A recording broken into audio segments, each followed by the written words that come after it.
Joining us, my lovely co-host for all things politically incorrect, Ericka Redic. Hello, Eric. Sorry, I had to go. Hello, Robert. I had to go off on it because they're in Yeah. right. Their knickers are in a twist. Oh my God, Europe is vaulting to the right, or it's being torn to, and then you start looking at the terms, right? Yeah. Alt right, Christian nationalism, now conservative nationalism, extreme right. Everything is right, right, right, right, right. Scary. And I'm like, well, yeah, but to me, it's like, hey, the opposite of right is wrong. I'd rather be right than wrong, right? So what am That's I missing here? That I is just sit right. here.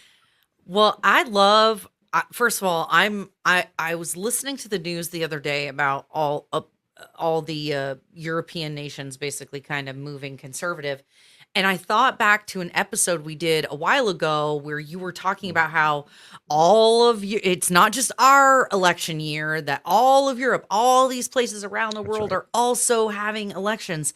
And if this is not a referendum on the nonsense that we've been seeing, I don't know what is.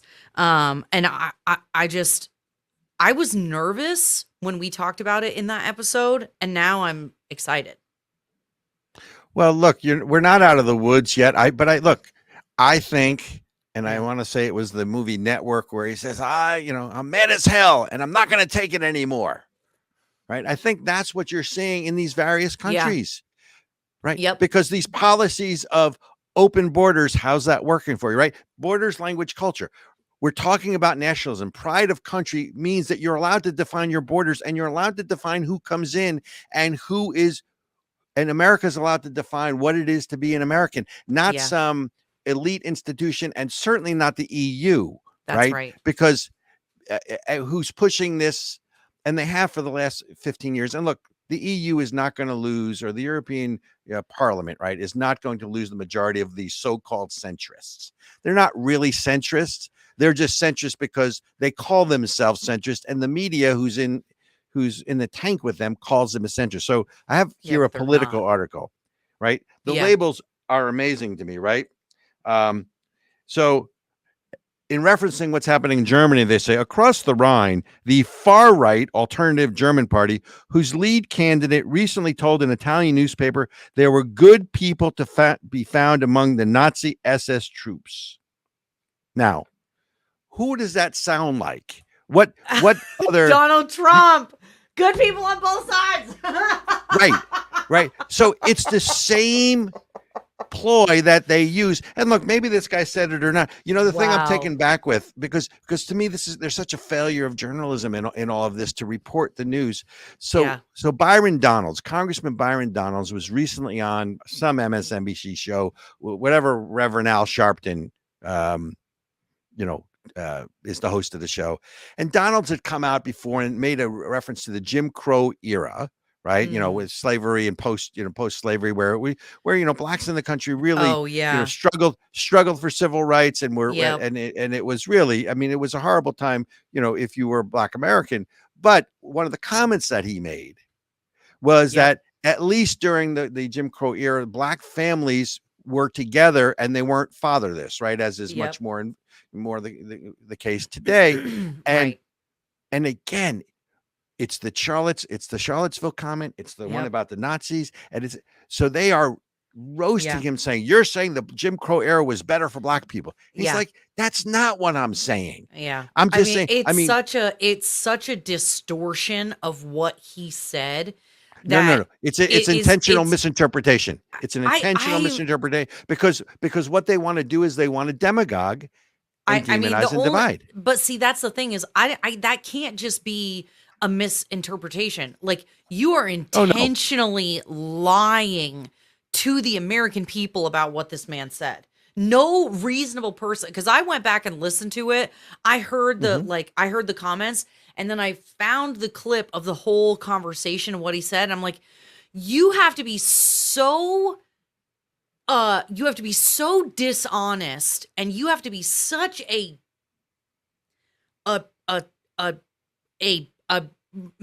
cruel and mean person. I mean, it is the Thank you intention for to thank you for choosing demonize. your words carefully, because I thought something else was coming out. Oh, that's why I'm like, I'm trying not to cuss, but demonize, demagogue, Right. right? Like it is with intention, and it is such a lie.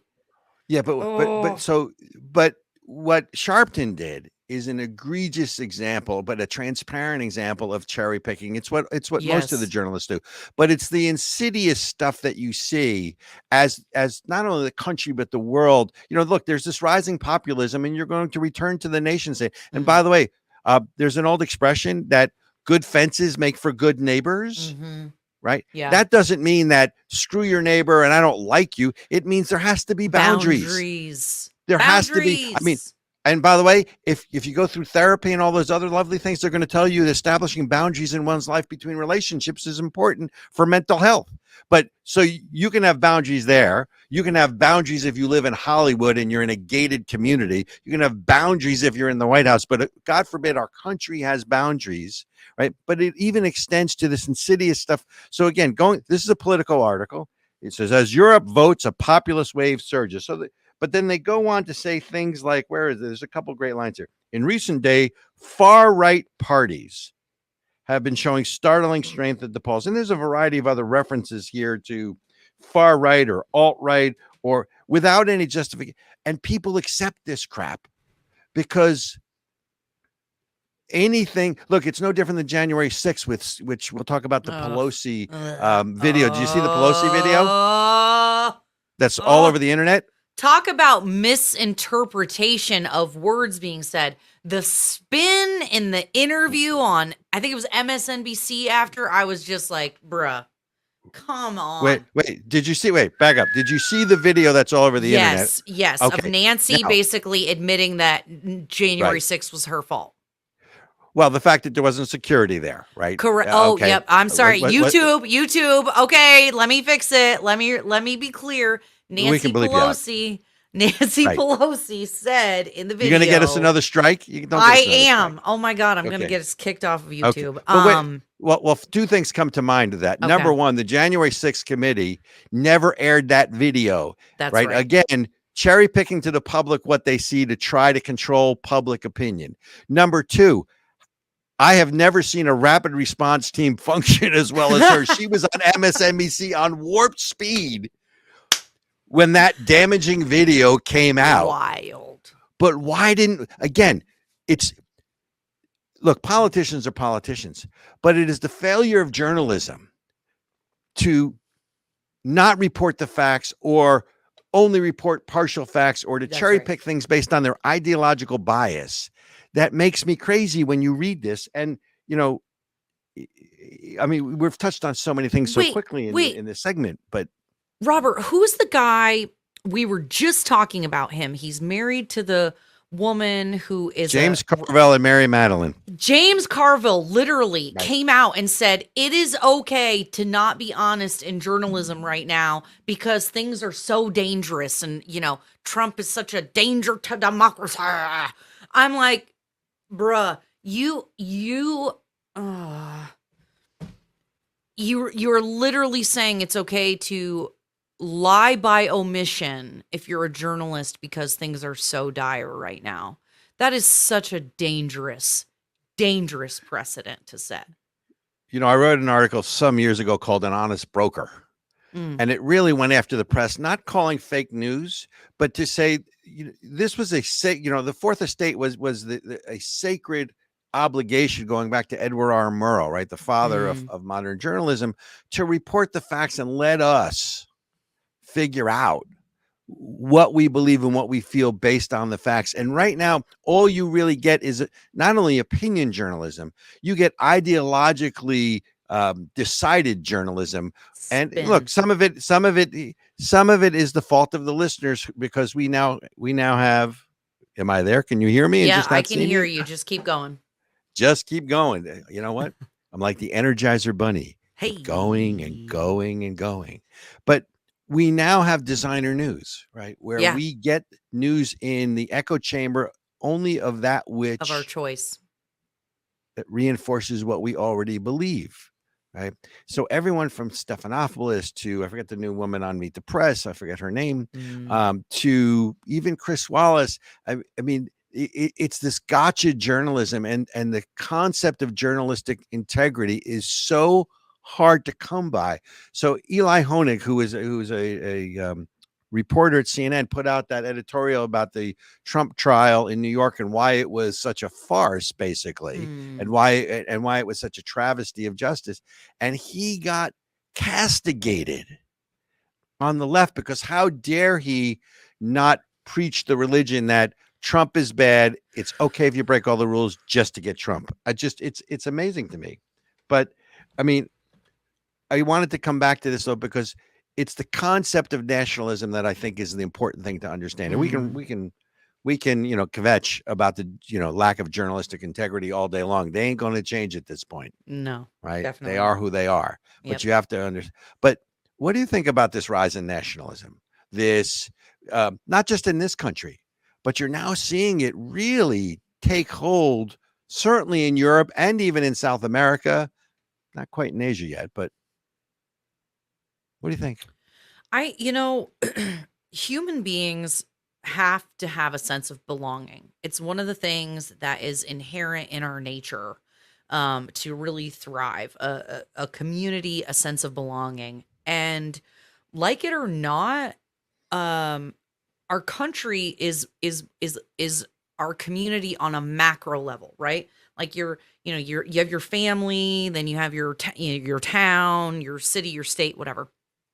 And you have your country, and that matters to people. And people are very proud about their national heritage, about where they're from. Well, maybe not everybody, but many of us, most people, have an inherent desire to preserve that which is theirs. And so when you start doing weirdo crap like having the EU, and then you just start importing tons of immigrants who have nothing to do with your culture, don't care about your history, think that it sucks, tells you that you're a bigot and this and that you have to accommodate them, like, human beings are naturally going to reject that. And that makes sense. So I'm going to give you one other thing that they're about to reject. Ooh, because I know you didn't know this. Tell me. Not only is Europe on a precipice of sort of a populist uprising, but the Yeah. European Union just finalized and passed a bill called the Corporate Sustainability Due Diligence Directive, or CSDDD. You know that triple D really means demagogue, demonize, and divide. Yeah, I don't know. But so this is a mandate that anyone who does business in Europe, including U.S. companies, large U.S. companies, have to adhere to their ESG standards, right? Which is the whole biodiversity, all this other stuff. So basically, mandates that large businesses reduce and reverse biodiversity loss, limit water and land consumption, prohibit certain kinds of disinformation, guarantee rights for labor unions, and adopt climate transition plans that phase out fossil fuels. So now they're only going after large companies, but the problem is they have extended it to the supply chain of these companies.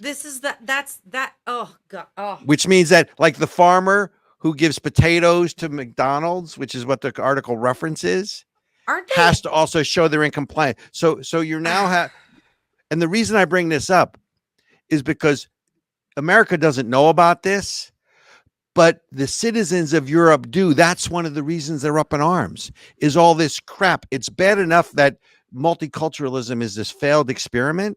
Yeah. Right. But this mass migration, open borders policy, combined with this, this climate change, Green New Deal regulations that they are suffocating the average person within Europe, is why all this is happening. And again, troglodytes of the world unite, because nationalism is on the rise again, and it's not a bad thing. That's right. They're telling you it's a bad thing. Well, nationalism led to Nazism. Well, nationalism led to fascism.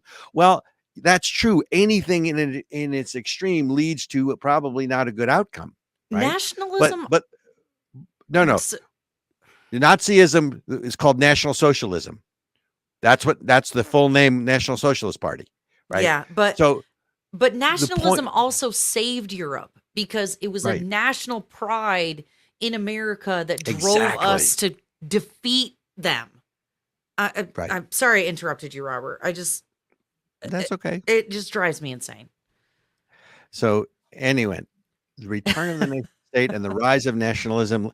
Elections are going to be over in the EU by Sunday. Let's see what happens. But my guess is the centrist parties will still be in the majority, but it's going to be a really thin margin. And then we're going to see what happens in the fall Yep. in France, in Germany, and in Britain. Actually, France just called snap elections, so we'll see. Uh, Back to you.